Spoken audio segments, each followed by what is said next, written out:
St James's Park, man. St James's Park, when it wants to, is the best equivalent you can get of the 12th man.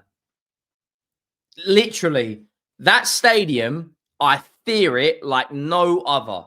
The two grounds I hate with an absolute vengeance of travelling to is Stamford Bridge and St James's Park, because that stadium all of a sudden turns it on. And Newcastle United this season haven't have had the best form in the Premier League from an away standpoint. They currently sit 15th in the league on their away form. Their home form, however, they're up into the top 10 now. The only home defeats they've had have been against Arsenal and Liverpool, who at the point when they lost to Liverpool were top of the league and Arsenal were top of the league. They also lost to Barcelona. But other than that, they've won 4 games in the Premier League at home. They've beaten Benfica in the Champions League. They've beaten Man City in the Champions League. They've beaten Bilbao in the Champions League. They've beaten Forest. They've beaten Fulham. They've beat us in the League Cup. That stadium and that midfield, man. How many times have I got to say it? Tonali, Bruno G, and Joelinton, when they want to, are absolutely ridiculous. From a midfield three, that midfield triangle, you got the quality on the ball of Bruno G, who literally can control and dictate things. Deep, forward, manage the tempo of the game. You got the energy levels of Tonali. There isn't a single central midfielder that quick up and down. He's like a tape measure. Bingo. Not bingo. A yo-yo. Up and down. Bingo. And then you've got the powerhouse, the physicality of Joelinton. And that is exactly what happened today. Second half, City, Bernardo Silva, Foden, Jeremy Doku, Rayan Cherki, Nico Gonzalez could not deal with the strength, the power, and the finesse of that Newcastle midfield. And I've said this before and I'll say it again. Harvey Barnes is a finisher. He is a finisher. If the only thing Harvey Barnes hasn't had since he's been in a Newcastle United shirt is the consistency. Couple of goals in the Champions League, one against Benfica, one against Union St. Gilles, scored against Brentford. But if he can get that consistency going, they've got a tough game against Marseille in the Champions League. If he can get consistency, go and score and they win against Marseille, I think they're very, very likely to qualify for the next round of the Champions League if they go and beat Marseille. Bearing in mind the run of games they've had in the Champions League as well.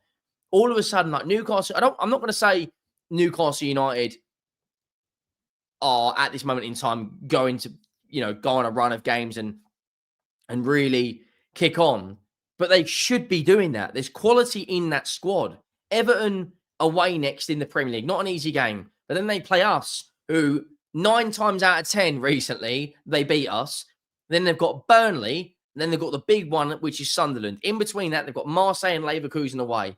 It's a tough run of games, but if Barnes can start scoring again, Woltemade has been a brilliant signing since he's come in. Played a role in the winning goal. He's the one who heads it on. Bruno G then hits the bar and then it's tapped in from Barnes. But on the counter attack, they're as strong as anyone. They can bring on the energy and the pace of Ilanga. They've got finishers like Barnes. I think they need one more forward to be brutally honest with you. I'd like if Woltemade gets injured, Willock's okay. Ilanga's pretty good, but other than that, I'm looking around. Jacob Ramsey, hugely inconsistent. Gordon's injured as well. Once they get Wieser up and running as well, they are going to be a threat. The most chances created today, Tonali, and Newcastle United have got 8 goals in their last 5 games, which is, bearing in mind they had no big Dan Burn today. Make sure you go down, drop a like. Make sure you hit that subscribe button and let me know your thoughts. It's been a very interesting day for football. We've seen Man City lose. We've seen Liverpool lose. We've seen, are Chelsea in a title race? There's an argument there. We've seen, there's only 3 points now separating Newcastle and Liverpool.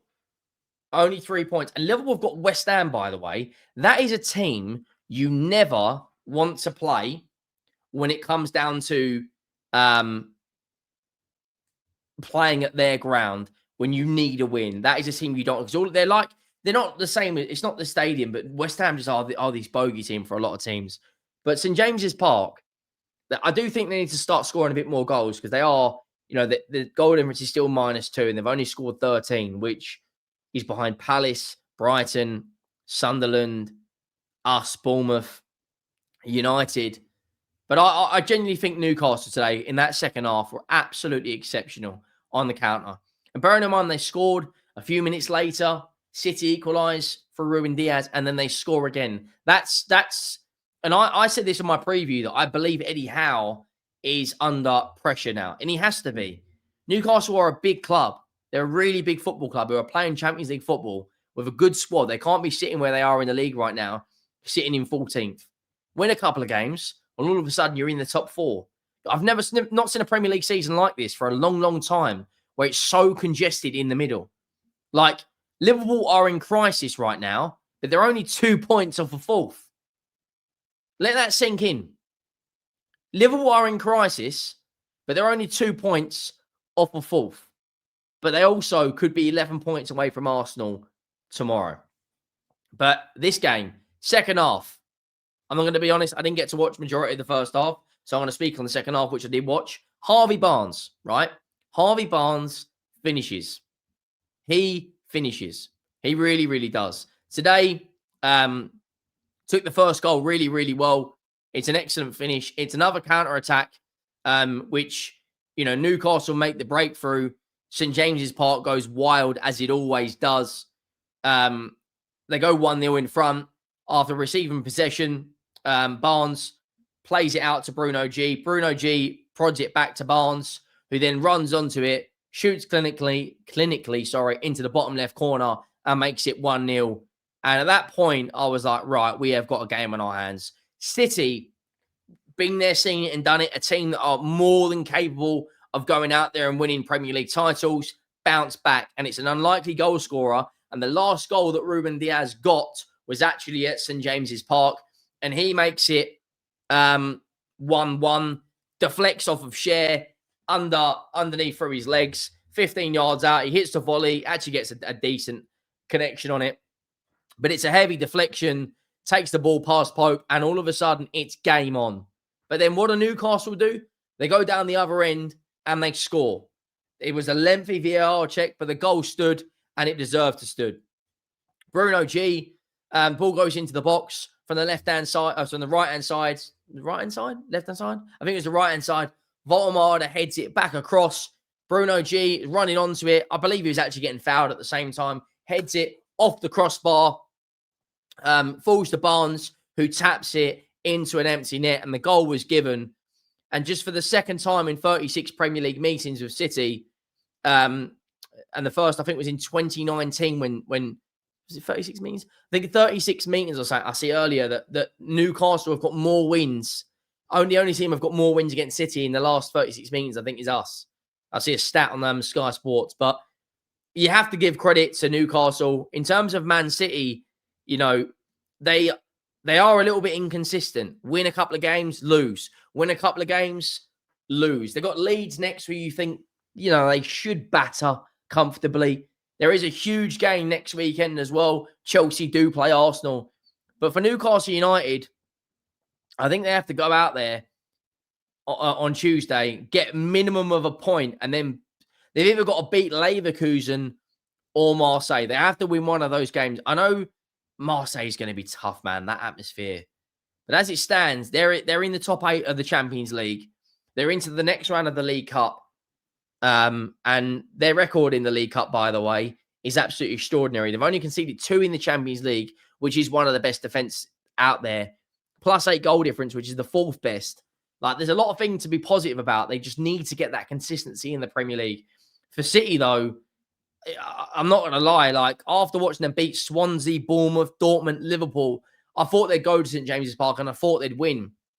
They have to bounce back against Leverkusen, and then they've got Leeds on Saturday next week. After that, their run of December, it's not going to be easy. They've got Real Madrid, Palace away, Sunderland aren't any mugs at the moment, Fulham away, they're battling for their lives, and then they've got Brentford in the League Cup. But I genuinely think if Newcastle United can get things clicking, they will have a good season. Mark my words on that. For City, though, they need to find a way of getting other players scoring goals other than Haaland. Make sure you drop a like. Make sure you hit that subscribe button, and I'll see you next time. I'm out.